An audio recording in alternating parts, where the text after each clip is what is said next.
December je čas veselja in praznovanja, pogosto pa ga povezujemo tudi s takšnim in drugačnim prenajedanjem. V času prednovoletnih obloženih miz se mnogi svojih čustev lotevajo s prehranjevanjem. Danes svetujemo o čustvenem prehranjevanju. V studiu je psihoterapevtka Alja Fabjan. Pozdravljeni. Pozdravljeni. Kar pojasniva za uvod, kaj sploh je čustveno prehranjevanje? Ja, čustveno prehranjevanje je prehranjevanje, ki je prehranjevanje z namenom ublažitve ene čustvene stiske, recimo na eni strani, ali pa nagrajevanja na drugi strani. Zdaj pri čustvenih stiskah se pravi to, verjetno nam je vsem kar znano, ne? Vsak od nas se sem pa tja, kdaj to čustveno prehranjuje, se pravi to kakšna tortica, ko smo žalostni, kakšna vrečka čipsa, ko nam je dolg čas, ne? Ali kaj podobnega. To prehranjevanje kot v smislu nagrajevanja se pa že iz otroštva velikrat vleče in ga potem tudi kot odrasli uporabljamo. Ne? Se pravi, če smo pridni, dobimo tortico, ne? Dobra ocena, gremo na sladoled. In pa tudi obratno, ne? Kdaj starši kaznujejo recimo z odtegnitvijo kakšne hrane. Če ne boš pospravil sobe, pa ne bo potem sladice, naprimer. Ne? In ko delamo tudi z ljudmi, ki imajo težave s čustvenim prehranjevanjem, večkrat opažamo, da je dostikrat res bilo že v otroštvu, je bilo pojav, se pravi, hrana kot nek vzgojni ukrep. Prav. Kmalu nadaljujeva, še prej povabim naše gledalke in gledalce, da na to temo kaj povedo, mogoče kaj vprašate, mogoče imate tudi vi stisko, pa ne veste, kako bi jo rešili. Torej, čustveno prehranjevanje, 01475 2020 in 01475 2021 sta naši studijski telefonski številki. Torej, na eni strani lahko gre za nagrado, na drugi strani za stisko. Kdaj pa lahko pride do težave, da se nekaj začne zapletati? Ja, kot sem rekla, verjetno vsak od nas se kdaj nagradi s hrano ali pa na drugi strani malo potolaži ali pa kdaj kakšen stres ublaži. Težava je, ko to počnemo prepogosto. In jasno, potem lahko sledijo tudi težave s povišano telesno težo, kakšne zdravstvene težave izhajajoče potem iz tega.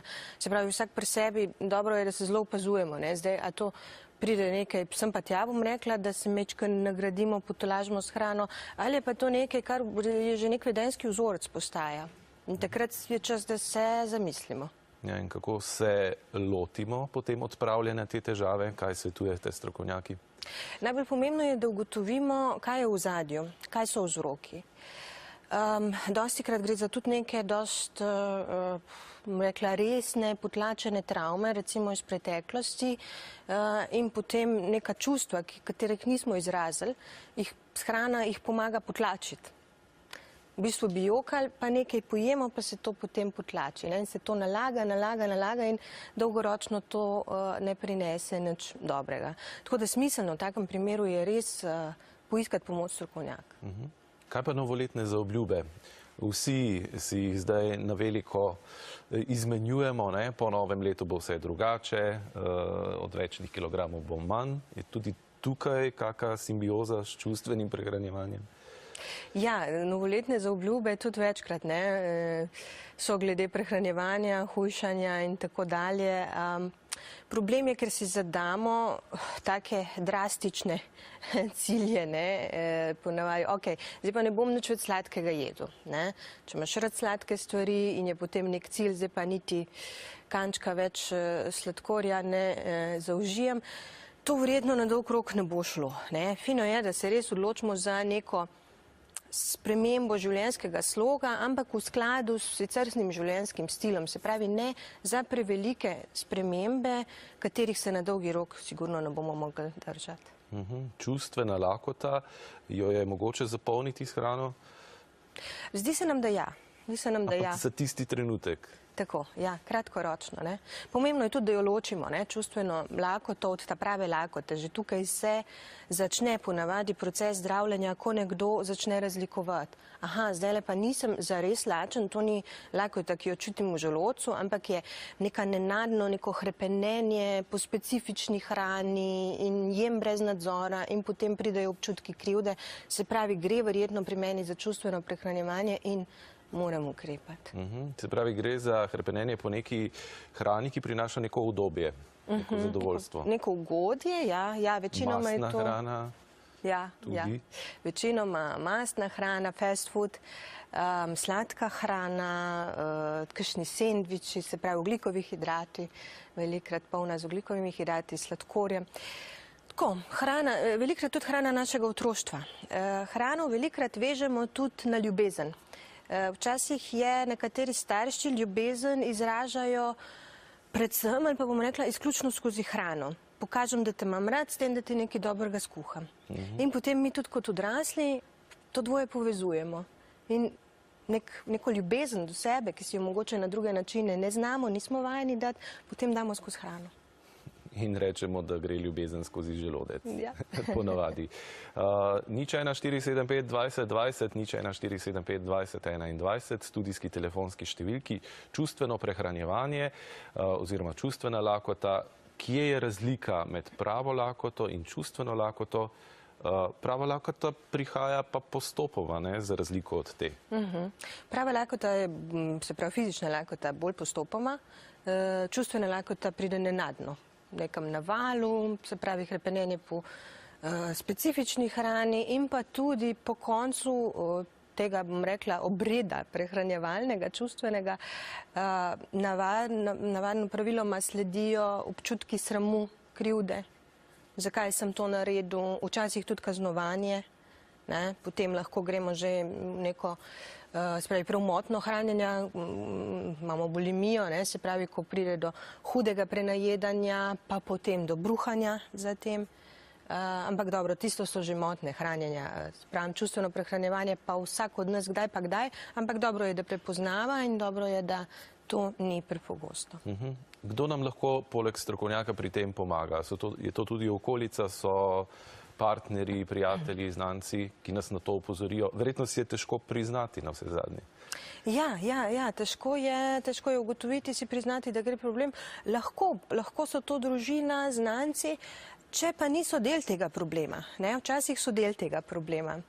Nas spodbujajo, ne, pa dej, ne, kakšna prijateljica, pa dej še en kos torte, ne, si kaj pa bo, ne, in tako imajo mogoče tudi sami nek problem, ki ga pri sebi ne prepoznajo in potem rabimo družbo, ne, v problemu. Tako da včasih prijatelji, znanci, če so nekje na isti poti, tudi čustvenega prehranjevanja, ne morejo biti upora v drugi smeri, v smeri zdravljenja. Lahko mogoče že kakšne težave pri čustvenem prehranjevanju preprečimo že v vzgojnem procesu, recimo pri otrocih? Ja. Ravno s tem, da hrane ne povezujemo. Teh nagrad ni preveč. Tako. Da so nagrade tudi drugačne, ne samo hrana. Ne? Nagrada je lahko izlet, nagrada je lahko neka igra, ki se jo gremo z otrokom.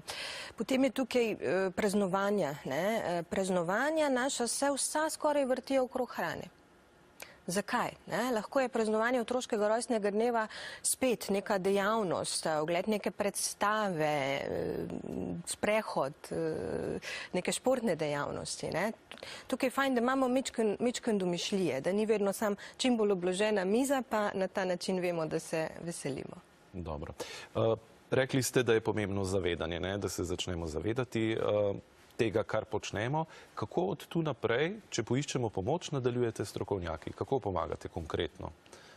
Najprej se posvetimo se vzrokom. Spravi, kaj bi lahko bilo pod tem? Ko človek prepoznava, ko vedno bolj vidi tudi svoje vzorce, spravi, v smislu enih spoznanj, čustveno se največkrat prehranjujem takrat, ko začutim osamljenost. Ne? Kako je sicer recimo z osamljenostjo, kaj pogreša nekdo tako v življenju nasplošno. Spravi, probamo priti do nekih globih vzrokov in potem delamo na predelavi tega ozadja. Ali se lahko čustveno prehranjujemo tudi, če nam je dolg čas? Ja, pogosto. Posvetimo se tudi temu čisto na vedenjski ravni, da najdemo neko drugo vedenje, ki bo zamenjalo staro vedenje. Se pravi, dolg čas mi je, šel bi po vrečko čipsa, kaj lahko storim namesto tega? Ne? Pravi, lahko grem na sprehod, lahko pokličem prijateljico, lahko to, spravi, si naredimo eno listo prve pomoči, enih vedenj, ki jih lahko... Ali pa vodenje dnevnika, ne? Pa vodenje dnevnika tudi zelo pomaga, ja.